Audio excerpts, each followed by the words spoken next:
Bismillahirrahmanirrahim. Assalamualaikum warahmatullahi wabarakatuh. Kita membenarkan kerajaan jin ada di lautan, sebagaimana yang dikisahkan oleh Rasulullah Shallallahu Alaihi Wasallam dari Jabir bin Abdillah radhiyallahu anhuma bahwa Nabi Shallallahu Alaihi Wasallam bersabda, sesungguhnya singgasana iblis berada di atas laut.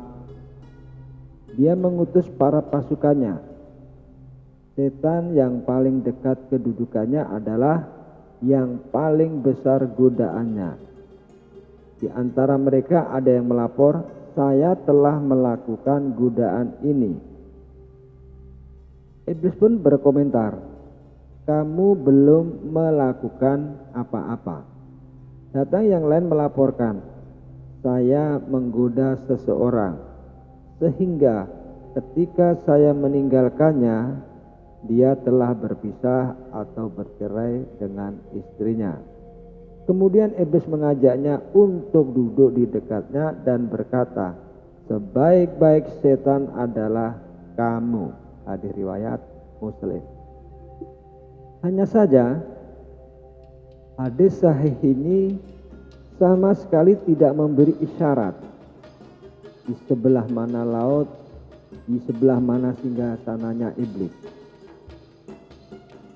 Nabi Shallallahu Alaihi Wasallam hanya menyebutkan bahwa kerajaan iblis berada di laut. Hadis ini menjelaskan bahwa singgasana iblis ada di atas air. Namun Syekh Al-Mubarakfuri menjelaskan di riwayat yang lain di atas laut, yaitu markasnya atau kerajaannya di lautan.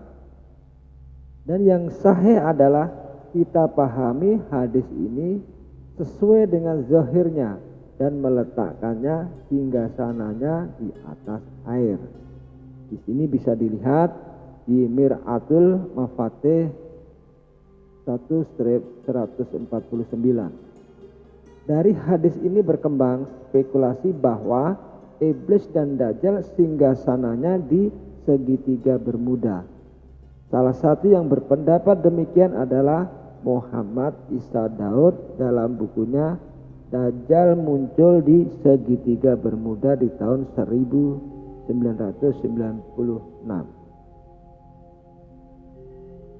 Dan ini menjelaskan musnahnya benda-benda yang ada di segitiga Bermuda disebabkan Dajjal. Menurutnya, daerah segitiga Bermuda terdapat sebuah pulau yang dikuasai oleh sekumpulan makhluk, yaitu syaitan yang bekerja sama dengan Dajjal untuk menghancurkan umat-umat manusia. Dan nama pulau itu adalah Pulau Setan.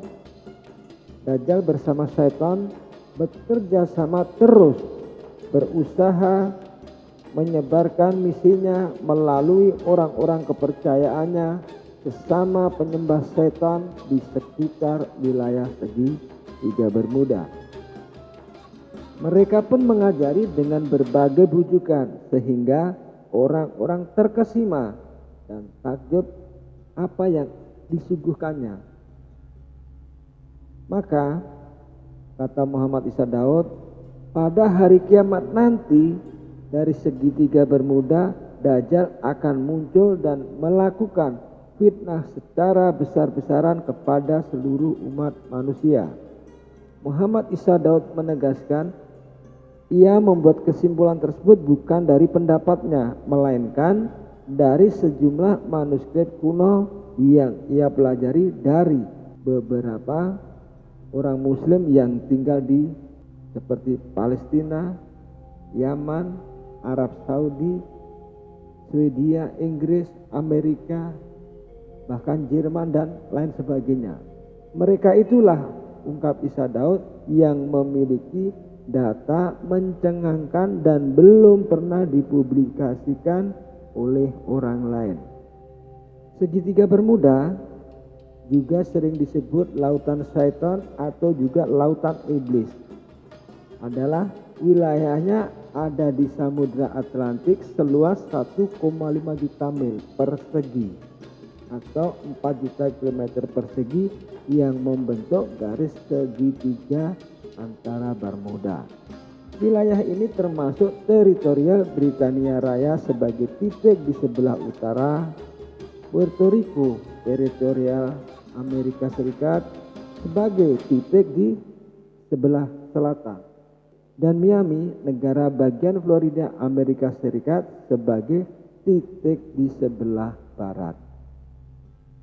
Lokasi ini kerap dijuluki sebagai rumah iblis karena sudah tak terhitung korban jiwa yang hilang misterius di kawasan tersebut. Banyak yang menyebutkan yang gugur di sana adalah menjadi tumbal bagi sebuah kekuatan misterius jahat yang tak diketahui. Bahkan beberapa teori dunia mistis menyebutkan kalau segitiga Bermuda merupakan sarang dari Dajjal, sosok yang akan muncul di akhir zaman nanti. Dajjal sendiri kerap disebut sebagai sang raja iblis yang kini sedang diam menanti di bawah gelapnya lautan Bermuda sebelum akhirnya nanti akan muncul. Di dasar laut segitiga Bermuda, di situ terdapat semacam lubang atau gua dasar laut. Hanya saja setelah zaman es berlalu, gua ini tertutup. Arus di dalamnya sangat kuat dan sering membuat pusaran yang berdaya hisap. Banyak kapal-kapal kecil atau manusia terhisap ke dalam blue hole itu tanpa daya. Dan anehnya, kapal-kapal kecil yang terhisap itu akan muncul kembali ke permukaan laut setelah beberapa lama. Nantinya yang menjadi pengikut Dajjal dari umat Nabi Muhammad SAW yang kerap melakukan perbuatan tercela disebut akan menjadi kelompok orang yang mudah menjadi pengikut Dajjal.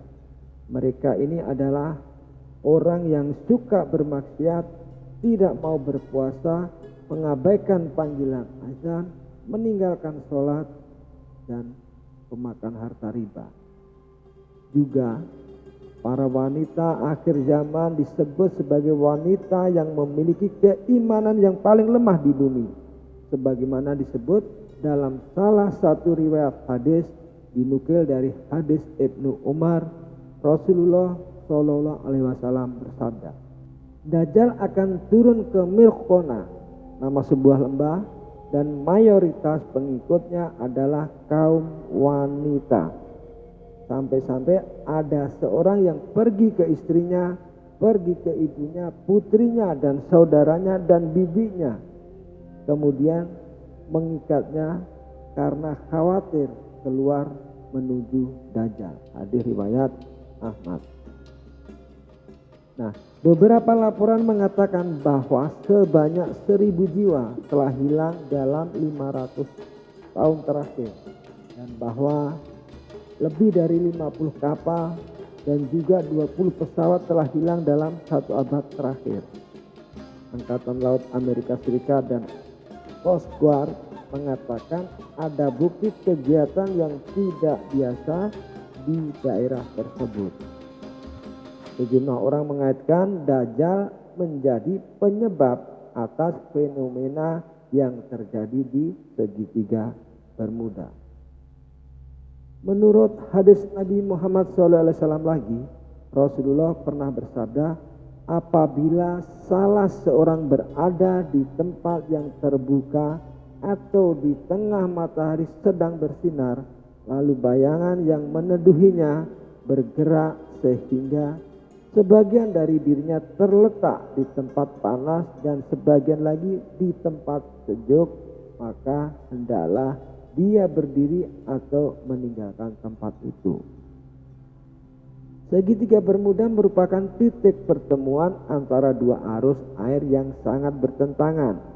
Arus sejuk berasal dari Amerika, sementara arus panas berasal dari Afrika. Banyaknya kasus menghilangnya kapal dan pesawat memang menjadi pertanyaan yang tak kunjung menemukan jawaban. Segala macam teori yang dikemukakan oleh para ilmuwan hingga kini tidak ada yang begitu memuaskan.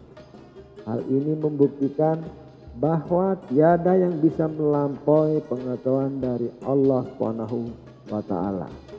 Demikian kisah di mana kerajaan iblis berada. Semoga bermanfaat. Wassalamualaikum warahmatullahi wabarakatuh.